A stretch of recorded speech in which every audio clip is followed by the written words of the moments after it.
Hello guys. Last class में हमने पारद के दोष और विशिष्ट शोधन और सामान्य शोधन की बात की थी। अब हम पारद के संस्कार के बारे में पढ़ेंगे।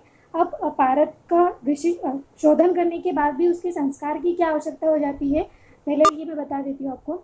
तो पारद का शोधन मतलब हम करते हैं तो उससे हम केवल उसके मलों को या उसके जो दोष हैं हम उसको बाहर निकालते हैं कुछ हद तक।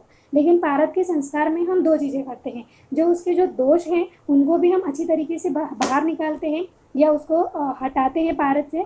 और संस्कार मतलब कि गुणों का आधान, तो पारद में नए गुणों का आधान भी करते हैं, मतलब उसमें कुछ नए गुण आ जाए ऐसी शक्तियों को उत्पन्न भी करते हैं। तो दो चीज़ें हम यहाँ करते हैं, मलों को दूर भी किया जाता है और गुणों का आधान भी किया जाता है। सामान्य शोधन से पारद के कंचुकादि दोषों को दूर करने के पश्चात भी पारद की अवशिष्ट विकृतियों का नाश करने के लिए विशेष शोधन रूप संस्कार किए जाते हैं। शोधन में कुछ विकृतियां बच जाती है, उनको हम संस्कार के द्वारा हटाएंगे और विशिष्ट गुणों की उत्पत्ति के लिए। शोधन और संस्कार में भेद वही है कि शोधन से केवल द्रव्य स्थित दोषों का नाश होता है, किंतु संस्कार से द्रव्य स्थित विकृतियों का नाश होकर के कुछ नवीन और विशिष्ट गुणों की उत्पत्ति होती है एवं द्रव के पूर्व स्थित गुणों का उत्कर्ष भी होता है। मतलब उसमें जो पहले से प्रेजेंट है गुण वो उनको बढ़ाएंगे भी, नए अच्छे गुणों को एड ऑन भी करेंगे और उसके दोषों को नाश भी करेंगे। तो तीन चीज़ें हम संस्कार के द्वारा करते हैं। रसायन प्रयोग के लिए पारद का शोधनांतर निम्नांकित 8 संस्कार करके ही उपयोग करना चाहिए। पारद को बिना संस्कार या शोधन किए हुए प्रयोग नहीं करना चाहिए। शोधन पढ़ा था तब भी मैंने आपको बताया था कि जो अशुद्ध पारद होता है वो सर्व रोगों का नाश या मतलब शरीर के लिए बहुत ज़्यादा हानिकारक होता है। तो शोधन के बाद ही हमको प्रयोग करना है। और अगर हमने पारद का संस्कार करके यूज़ किया तो वो रसायन की तरह हमारी बॉडी पर एक्ट करता है। अब पारद के संस्कारों की संख्या कैसी है, तो रस आचार्य ने पारद की संस्कारों की संख्या अलग अलग बताई है। किसी ने 8 बताई है, किसी ने 18 बताई है और 19 भी बताई है। ठीक है। पारद के अष्टादश संस्कार ये हैं। वैसे अपन 8 ही पढ़ते हैं मुख्य, और क्योंकि ये 8 संस्कार करने के बाद पारद का यूज होता है वो करने पर वो रसायन गुणयुक्त हो जाता है, इसलिए हम 8 ही संस्कार पढ़ते हैं। बाकी नाम मैंने ये सारे लिखे हैं, देखो। स्वेदन, मर्दन, मूर्छन 3, उत्थापन, पातन, रोदन, नियामन, दीपन। यह रोदन को बोधन भी बोला गया है। स्वेदन, मर्दन, मूर्छन, ठीक है। उत्थापन, पातन, बोधन, नियामन और दीपन, ये हो गए 8 संस्कार। बाकी आप नाम देख लेना। 8 ही वैसे इंपॉर्टेंट है, नंबरिंग याद रखना। 18 भी बताइए, 19 बताइए, 8 बताइए, और 8 हम पढ़ते हैं। और आयुर्वेद प्रकाश ने दीपन के बाद अनुवासन एक बता दिया और 19 बता दिए। जो मैंने नंबरिंग ऊपर बताई है ना 19 संस्कार, तो वो किन्होंने बताए? आयुर्वेद प्रकाश ने बताए हैं। उन्होंने अनुवासन नामक संस्कार को ऐड कर दिया है। ये वाला पॉइंट आप याद रखना। अब पारद के विशेष औषधीय रसायन गुण प्राप्ति हेतु 8 संस्कार किए जाते हैं। ठीक है। पारद के 8 संस्कार में से स्टार्टिंग के जो 5 संस्कार होते हैं, कौन कौन से अपन ने पढ़े देखे थे? स्वेदन, मर्दन, मूर्छन, उत्थापन और पातन। ये 5 संस्कार करने के बाद जो होता है वो पारद सर्व दोष मुक्त हो जाता है। और 6 से 8 तक, मतलब 6, 7 और 8, ये 3 प्रकार के संस्कारों को करने के बाद उसमें बल और तेज की वृद्धि हो जाती है। तो स्टार्टिंग के 5 संस्कारों से क्या होता है, उसके जो दोष होते हैं वो नष्ट होते हैं। और 6, 7 और 8 संस्कार करने से उसमें बल और तेज की वृद्धि हो जाती है। संस्कार पारद का परिणाम, मतलब कि पारद हम संस्कार के लिए जो पारद हम लेंगे उसकी क्वांटिटी कितनी होनी चाहिए, तो वो हम 2000, 1000, 100, 10, 5, आधा या 1 या आधा पल तक हम लेते हैं। आधा पल से कम पारद का यूज़ हमें नहीं करना है, ऐसा लिखा गया। क्योंकि आधा पल लें या फिर हम 100 पल लें, उन दोनों के लिए जो हमको संस्कार में प्रयुक्त सामग्रियाँ होगी वो उतनी ही क्वांटिटी में लगेंगी। तो फिर इससे ज़्यादा बेटर है ना कि हम अधिक क्वांटिटी, मतलब ज़्यादा मात्रा में लेकर ही पारद का शोधन करें। तो आधे पल से कम पारद का शोधन नहीं किया जाता है। अब पारद के अष्ट संस्कार विधि मैंने बताया था आपको, हम 8 संस्कार ही पढ़ेंगे जो कि इम्पॉर्टेंट है, क्योंकि इन 8 संस्कारों के बाद जो पारद होता है वो रसायन गुणयुक्त हो जाता है। तो सबसे पहला है स्वेदन। स्वेदन नाम से है कि इसमें हम क्या करेंगे, स्वेदन करेंगे। दोला यंत्र के द्वारा स्वेदन इसमें किया जाता है। मोटा मोटा ये बता देती हूँ, अंदर क्या है बताती हूँ परिभाषा। इसमें क्षार और अम्ल औषधियों के साथ जो होता है वो पारद को दोला यंत्र में पकाकर स्वेदन कर्म किया जाता है, जिससे क्या हो जाता है कि इसमें पारद के जो मल होते हैं वो क्या हो जाते हैं, शिथिल हो जाते हैं। स्वेदन जो होता है वो क्या करता है, शिथिलता लाने का काम करता है, तो इसमें भी पारद के मल शिथिल हो जाते हैं। तो स्वेदन हम दोला यंत्र से स्वेदन करते हैं और इसमें मल को हम शिथिल करते हैं। ये 3 चीज़ अब याद रखना। स्वेदन अब के लिए क्या क्या हम औषध द्रव्य यूज़ करेंगे, तो देखो सबसे पहले औषध द्रव्य जो भी हम 8 प्रकार के संस्कार करेंगे उसमें जो भी हम औषधि द्रव्य उपयोग करेंगे वो सब 1/16 के रेशो में होंगे। पारद का 1/16 पार्ट। अब इसमें क्या लिया गया है, तो राई, सेंधव, मरीच, चोट, पिपली, मतलब त्रिकटु और राई। मतलब इतने स्पेसिफिक याद करने की वैसे ज़रूरत नहीं है कि त्रिकटु, राई और ETC करके आप लिख सकते हैं। इनका हमने कल्क बनाया, कल्क बनाने के बाद उसके अंदर हमने पारद को रखा, पारद को रख दिया, उसकी पोटली बना ली और फिर दोला यंत्र में उसको स्वेदन कर दिया। दोला यंत्र अपन ने पढ़ा था पिछले लेक्चर में कि एक घड़ा होता है, उसमें हमने उसकी मुख पे 2 छेद करके एक रॉड डाल देते हैं, फिर उससे हम पोटली को अंदर लटका देते हैं। और इसमें स्वेदन करने के लिए हमको कौन सा द्रव यूज़ करना है, तो कांजी में 3 दिन तक स्वेदन करना है। ये भी कांजी में 3 दिन तक स्वेदन करना है, ये भी बहुत सारे आगे संस्कारों में आएगा, तो ये भी कॉमन है कि हमने औषधि द्रव्य 1/16 लेना है हर जगह और कांजी में स्वेदन करना है 3 दिन तक, ये भी कॉमन है।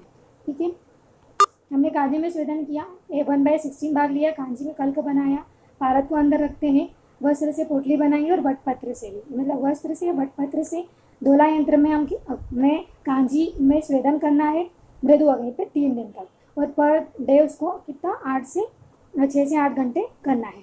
और आवश्यकता अनुसार कांजी डालते रहें, क्योंकि कांजी तो अग्नि जलती रहेगी तो कांजी की मात्रा कम होती जाएगी, तो कांजी को हमको ऐड करते जाना है। ये हो गया स्वेदन। स्वेदन किसे करते हैं, दोला यंत्र में स्वेदन करेंगे। स्वेदन से क्या होगा, पारद के मलों का शिथिलीकरण होगा। वो सारे हमने जो भी ये लिया है यहाँ पे त्रिकटु और राई, इतना याद रखना। और इसमें क्या पारद लिया है, मतलब जो पारद का ये 1/16 पार्ट लेंगे और 3 दिन तक कांजी में स्वेदन करेंगे। अब इसके पश्चात सावधानी पूर्वक हमको वस्त्र, वटपत्र ये सब कल्क आदि निकाल लेंगे और उस पारद को अलग लेंगे और उसको द्विगुण वस्त्र से छान के मर्दन करके यूज़ करेंगे।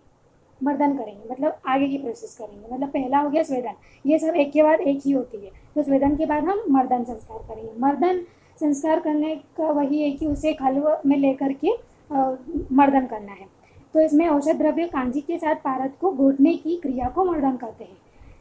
पारद के बाह्य मल का नाश करेगा, वो बहिर्मल विनाशनम, ये सेकंड वाले संस्कार के लिए आया है, बहिर्मल विनाशनम। यहाँ पे जो मर्दन के थ्रू क्या होता है कि जो पारद के बहिर्मल होते हैं उनका नाश हो जाता है। मर्दन कैसे करेंगे, तो लोहे के खलव में हमको गुड़ लेना है, फिर जला हुआ ऊन लेना है, सेंधव लवण, ग्रहधूम और ईंट का चूना, ये कुछ चीज़ें हैं। और इसको भी 1/16 पार्ट में लेना है। पारद और कांजी के साथ इसको मर्दन करना है, और मर्दन किसमें करना है, तप्त खलव में। विधि वही कि 1/16 पार्ट लेना है, तप्त खलव में पारद और कांजी दोनों को ऐड करना है, और जो द्रव हैं उनको भी ऐड करना है। बार बार कांजी डालकर 3 दिन तक मर्दन करना है, और 4th डे उसको उष्ण जल से प्रक्षालन करेंगे और वस्त्र से छानकर यूज़ करेंगे। तो हमको मर्दन पहले किसके साथ करना है, ये जो ऊपर वाले जो द्रव लिखे हैं, गुड़, जला हुआ ऊन, सेंधव लवण, ग्रहधूम और ईंट का चूना, इसमें मर्दन मतलब इनको ऐड करके पारद और कांजी के साथ मर्दन करना है। फिर इसको उष्ण जल से प्रक्षालन करना है, वस्त्र से छान लेना है। ये हो गया मर्दन। पहला स्वेदन, दूसरा मर्दन। पहले वाले में मल का शिथिलीकरण, दूसरे वाले में बहिर्मल निर्गमन, बहिर्मल विनाशना।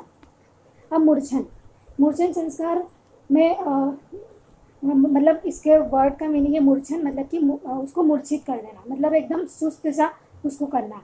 तो मूर्छन संस्कार उक्त औषधियों के साथ पारद को नष्ट पिष्ट हो जाने तक उसको मर्दन करना है।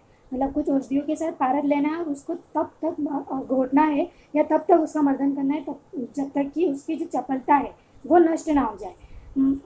जब तक वो उसकी चपलता नष्ट ना हो जाए या नष्ट पिष्ट होने तक उसको मर्दन करना है। इसमें क्या होता है, पारद का विष, वाहिनी और मल तीनों दोषों का नाश हो जाता है। मूर्छन में विष वाहिनी और मल का नाश हो जाता है, क्योंकि हम उसको सुस्त कर देते हैं, सुला देते हैं। मर्दन करने से पारद अपनी चपलता और दृढ़ता को छोड़ करके नाग वर्ण का हो जाता है, मतलब उसको इतना घोटते हैं, इतना मर्दन करते हैं कि वो नाग वर्ण का हो जाता है। तो इस अवस्था में मूर्छन और इस अवस्था को क्या कहेंगे, मूर्छन संस्कार। और इसके लिए है कि सर्व दोष विनाशनम। ठीक है, तो मूर्छन संस्कार के लिए क्या आया है कि सर्व दोष विनाशनम, यहाँ पे तीनों दोष है तो सारे दोषों का नाश हो जाता है। और हमको घोटना कब तक है, नष्ट पिष्ट होने तक इसको हमें घोटते रहना है। विषवाहिनी मल दोष क्रमशः चित्रक, त्रिफला और घृत कुमारी को 1/16 भाग लेना है और पारद के साथ 7 बार मर्दन करना है। मतलब विषवाहिनी और मल को अगर नाश करना है तो उसमें चित्रक, त्रिफला और घृत कुमारी लेंगे, वही 1/16 पार्ट में, और उसका मर्दन करते रहेंगे तो विषवाहिनी और मल दोषों का नाश हो जाएगा। इसमें हमने जो भी द्रव्य थे, ये चित्रक, त्रिफला और घृत कुमारी 1/16 पार्ट लिया।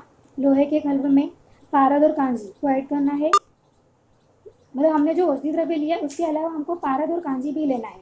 पिछले वाले में भी हमने यही किया था, मूर्छन के पहले जो मर्दन था। ठीक है,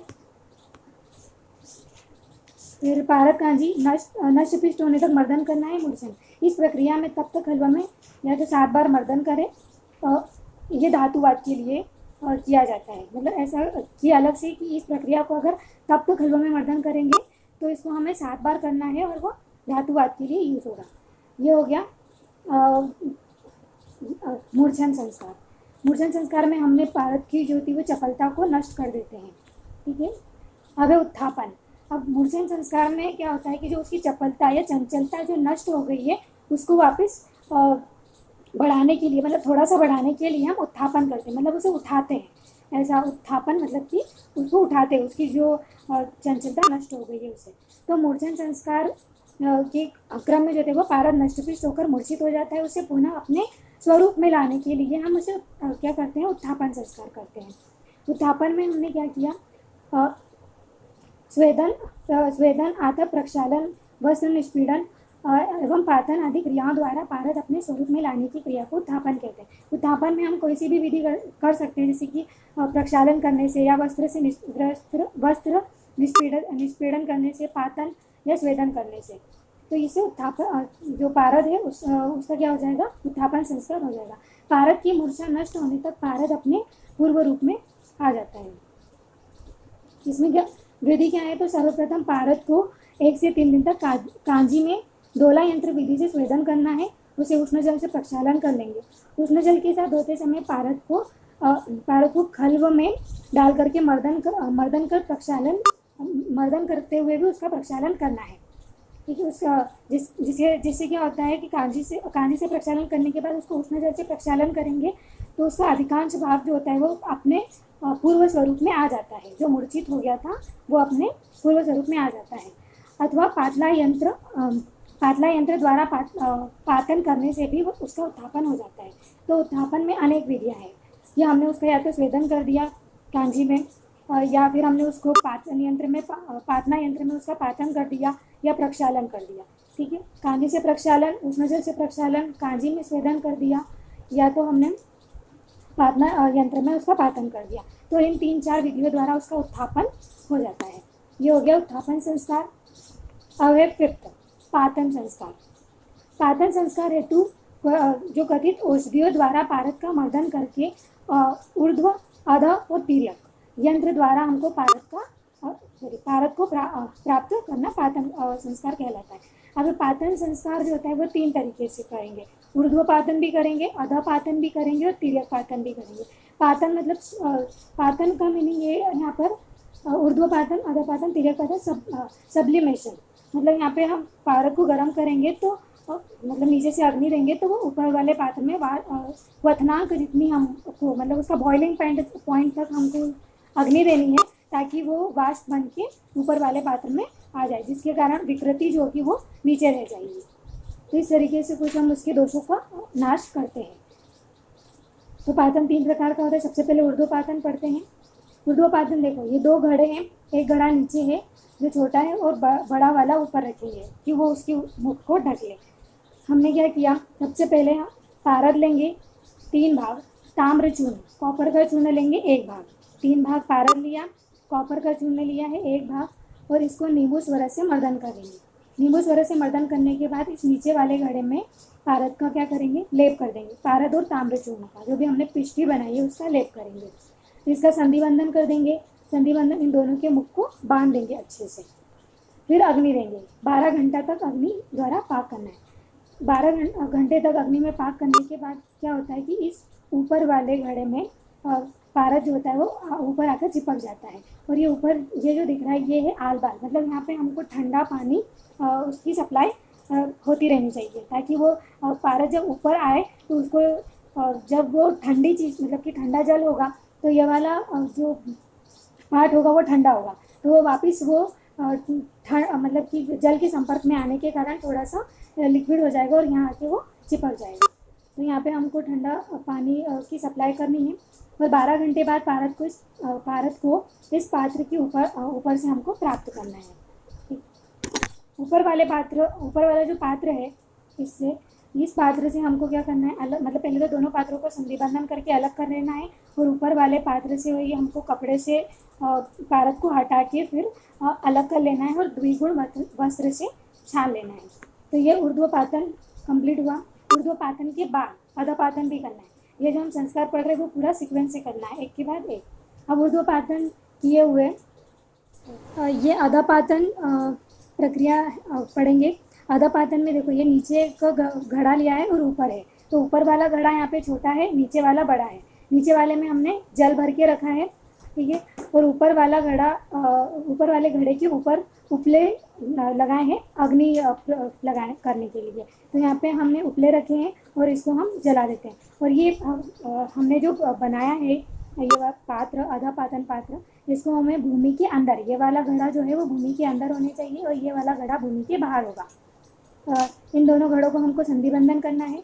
संधि बंधन मतलब लेप करने के बाद संधि बंधन करेंगे, उपले रखेंगे और फिर हम इन उपलों को जला देंगे। तो यहाँ पर वही है कि अग्नि जलेगी तो यहाँ से जो पारद होगा वो नीचे के घड़े में एकत्रित होता हुआ जाएगा। और ये अधपातित पारद को हमको लेना है, द्विगुण वस्त्र से छान लेना है। और ये पारद का जो है अधपातन कंप्लीट हो गया। अब तिर्यक पातन में वही है कि अधपातित पारद लेना है और इसमें ताम्र नहीं, इसमें जो है वो धान्य अभ्रक यूज़ करना है। पहले वाले में मतलब पहले ऊर्ध्वपातन में हमने क्या लिया था, ताम्र चूर्ण लिया था, अधपातन में भी ताम्र चूर्ण लिया है और तिर्यक पातन में धान्य अभ्रक का यूज़ किया है। और यहाँ पे हमको मतलब पारद लेना है, धान्य अभ्रक लेना है और इन दोनों को खल्व में कांजी के साथ लेकर के मर्दन करना है। मर्दन करने के बाद तिर्यक यंत्र द्वारा तिर्यक पातन करना है।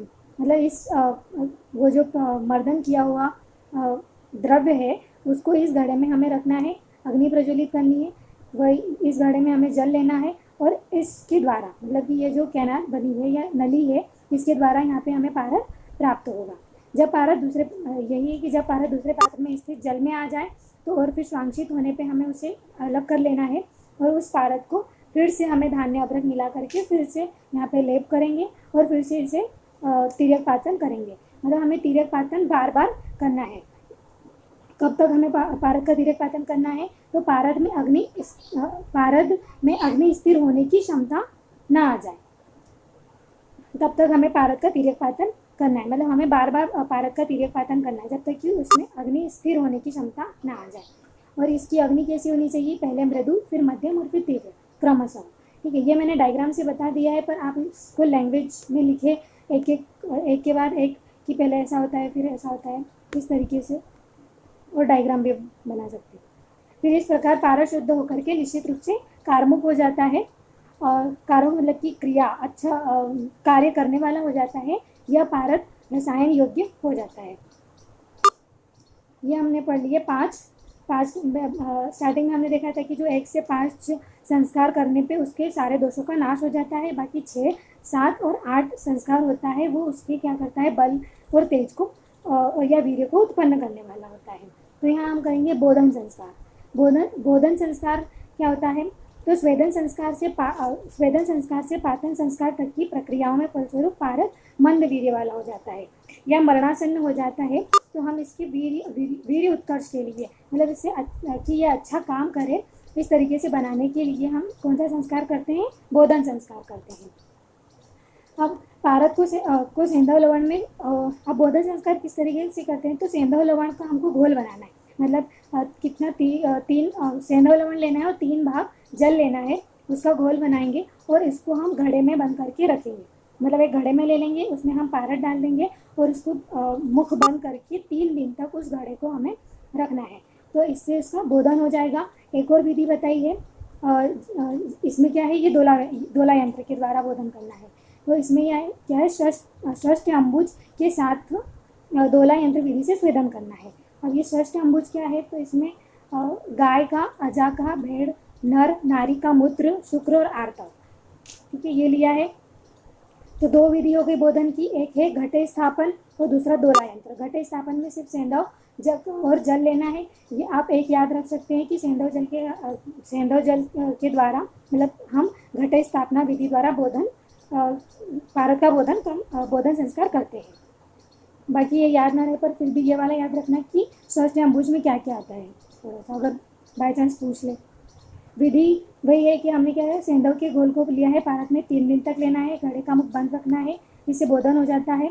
इससे जो उसकी मंदता, षड्ढता या वीर्य है, मतलब जो वीर्य नाशक शक्ति थी वो वीर्यवान हो जाता है, मतलब उसकी मंदता को त्याग देता है, षड्ढता को त्याग देता है और वो वीर्य की उत्पत्ति हो जाती है।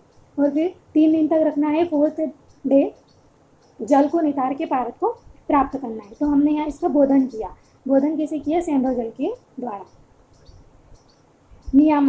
नियामन में वीर्य उत्कर्ष प्राप्त पारद में चपलत्व को नियंत्रित करने हेतु ये किया जाता है। नियमन करना मतलब कि किसी के ऊपर किसी को नियमित करना, कि मतलब वो बहुत ज़्यादा इधर उधर भाग रहा है तो उसको हमको एक नियम में रखना है। तो नियमन इसीलिए करते हैं कि जो वीर्य उत्कर्ष पारद है उसकी चपलता को नियंत्रित करने के लिए। अब इसमें क्या है? औषधि कल्क लेना है। औषधि कल्क लेना है, कल्क बनाया और उसके अंदर हमने पारद को रख दिया और फिर कांजी में दोला यंत्र से स्वेदन करना है, ठीक है। तो यहाँ पर भी नियामन में हमने दोला यंत्र से स्वेदन करना है। आगे वाला जो दीपन संस्कार है उसमें भी दोला यंत्र से स्वेदन किया जाता है। इसमें जो औषधि होती है वो क्या ली जाती है? नियामन में लिया जाता है पान, भृंगराज, लहसुन आदि, ऐसे करके आप लिख सकते हैं। दीपन संस्कार क्यों किया जाता है? पारद में बुभुक्षा उत्पन्न करने के लिए, मतलब पारद में एक शक्ति होती है कि वो धातु को आत्मसात कर लेता है, अपने अंदर ग्रहण कर लेता है या उसको जीर्ण कर लेता है। तो उसकी वही शक्ति को बढ़ाने के लिए हम दीपन संस्कार करते हैं, ठीक है। तो दीपन संस्कार के बाद पारद जो होता है वो ग्रास लोलुप होकर के स्वर्ण आदि धातुओं को शीघ्र ही ग्रसित कर लेता है, ठीक है। औषध कल्क में हमने औषध कल्क लिया, उसके अंदर हमने वही पारद लिया, पोटली बनाई और दोला यंत्र में कांजी से स्वेदन करना है 3 दिन तक। फिर उष्ण जल से प्रक्षालन करके पारद को प्राप्त करना है। यहाँ पर भी हमने वही सेम विधि की थी, बस ये संस्कार याद रखना है कि क्यों किस प्रयोजन के लिए किया जाता है, ये याद रखना ज़्यादा इम्पोर्टेंट है। अब पारद संस्कार की उपादेयता, इसमें जो 8 प्रकार के संस्कार है उसमें हमें क्या क्या चीज़ें मिलती है। तो 8 संस्कार कौन से पढ़े अपन ने? स्वेदन, मर्दन, मूर्छन, उत्थापन, पातन, बोधन, नियामन, दीपन। स्वेदन में हमने क्या किया था? स्वेदन किया था दोला यंत्र में, ठीक है। मर्दन में हमने वही घोटा था पारद को, उसका मर्दन किया था। मूर्छन में हमने 1 से ज़्यादा चीज़ें की थी मूर्छित करने के लिए, ठीक है। उत्थापन, फिर पातन में हमने 3 पातन, अधा पातन, ऊर्ध्वपातन, तिर्यक पातन, ठीक है। बोधन में हमने सेंधव जल लिया था। नियामन और दीपन दोनों में दोला यंत्र से कांजी में स्वेदन किया था। अब स्वेदन में मल का शिथिलीकरण होता है, ये मैंने बताया था साथ साथ में। मर्दन में बहिर्मल का नाश होगा। मूर्छन में तीनों दोषों का नाश होता है। उत्थापन में क्या होता है? जो मूर्छा व्यापत्ति, ये जो ऊपर मतलब तीसरे वाले संस्कार के कारण पारद में जो वो जो मूर्छित हो गया है उसमें जो मूर्छा वाला गुण आ गया है उसको हटाने के लिए हम उत्थापन करते हैं, तो मूर्छा व्यापत्ति का नाश करने के लिए। पातन में क्या होता है? नाग, वंग, सर्व दोषों का नाश हो जाता है। 5वें तक सारे दोषों का नाश हो जाता है। बोधन में हम उसको क्या करते हैं? वीर्यवान बनाते हैं। नियामन में उसको नियमित करते हैं, नियम में बांधते हैं, ऐसा, तो उसकी चपलता का नाश करते हैं। दीपन में भी एक वर्ड की मतलब उसकी बुभुक्षा बढ़ जाती है, मतलब उसकी दीपन शक्ति को हम बढ़ा देते हैं, ठीक है। ये हमारे संस्कार कंप्लीट हो गए हैं। ठीक है। स्वेदन, थोड़ा सा मैं और रिवाइज करा देती हूँ क्या क्या है। संस्कार क्यों करते हैं, ठीक है। गुणों का, जो गुण पहले से प्रेजेंट है उनको बढ़ाने के लिए, नए गुणों को लाने के लिए, मलों को दूर करने के लिए। 8 प्रकार के संस्कार, 18 प्रकार के और 19 प्रकार के बताए हैं। 19वां कौन सा है, अनुवाचन किसने बताया, आर्य प्रकाश ने। 5 तक हमने सर्व दोषों का नाश कर दिया, और फिर बाकी से बल और तेज की वृद्धि कर दी हमने। आधे पल से कम का हमें संस्कार नहीं करना है। स्वेदन में हमने दोला यंत्र में स्वेदन किया, इसमें हमने त्रिकटु सेंधव लिया, सबको 1/16। कांजी में स्वेदन करना है 3 दिन तक। मर्दन में क्या किया है, घोटा है उसको हमने खलव में लेकर के, इसमें हमने क्या लिया है, गुड़, जला हुआ ऊन, सेंधव, ग्रहधूम, ईख का चूना। मूर्छन, मूर्छन संस्कार में हमने उसको उसकी जो चपलता है बहुत ज़्यादा, उसको नष्ट करने के लिए मूर्छन संस्कार किया जाता है। तो नष्ट पिष्ट होने तक उसको मर्दन करना है। और इसमें क्या होता है, विष, वाहिनी और मल को नाश इस संस्कार के थ्रू विष, वाहिनी और मल का नाश होता है। इसमें हमने क्या लिया था, चित्रक, त्रिफला और घृत कुमारी। बाकी वही है, 1/16 भाग लेंगे और उसका तप्त कलव में मर्दन करेंगे। फिर उत्थापन, हाँ उत्थापन के लिए हमने एक से ज़्यादा चीज़ें पढ़ी थी।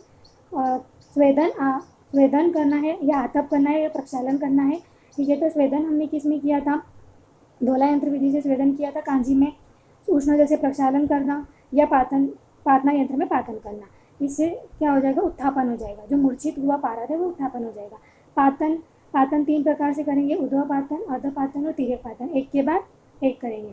इन दोनों में हमने क्या लिया था, कॉपर लिया था, मतलब ताम्रचूर्ण लिया था। कितना, 1 भाग, 3 भाग पारद, और इसे हमने नींबू स्वरस से पिष्टि बनाई, फिर हमने लेप किया था। अब जो ऊर्ध्वपातन है उसमें हमने नीचे वाले घड़े में लेप किया, अधोपातन में हमने ऊपर वाले घड़े में लेप किया था, और फिर तिर्यक पातन में हमने धान्याभ्र किया। और तिर्यक पातन हमें बार बार करना है, 1 से अधिक बार। ये हो गया पातन संस्कार। बोधन संस्कार, बोधन संस्कार में हमें वीर्य उत्कर्ष करना होता है। तो बोधन संस्कार में हम क्या करते हैं, सेंधव जल, बस सेंधव जल का ये ध्यान रखना आप कि बोधन में हम जो थे वो सेंधव जल का यूज़ करते हैं घट स्थापन विधि द्वारा। और इसमें षष्ठी अम्बु द्वारा हम दोला यंत्र में स्वेदन करेंगे। या तो फिर नियामन में नियम, एक नियमित रूप से पारद को हम क्या करते हैं, उसकी चपलता को नष्ट करते हैं। तो नियामन में हमने क्या कांजी में दोला यंत्र में स्वेदन किया है। और औषधियाँ कौन कौन सी ली है, पान, भृंगराज और लहसुन। दीपन औषधि भी वैसे ही करते हैं, यहाँ भी औषधि का कल्क लेते हैं पारद, और फिर दोला यंत्र में स्वेदन करते हैं 3 दिन तक, उष्ण जल से प्रक्षालन। और अलग अलग संस्कार के क्या क्या प्रयोजन है ये भी हमने देख लिए हैं, ठीक है। तो ये पारद के संस्कार हमारे कंप्लीट हो गए। नेक्स्ट लेक्चर में हम बंध और गति पढ़ेंगे। ओके।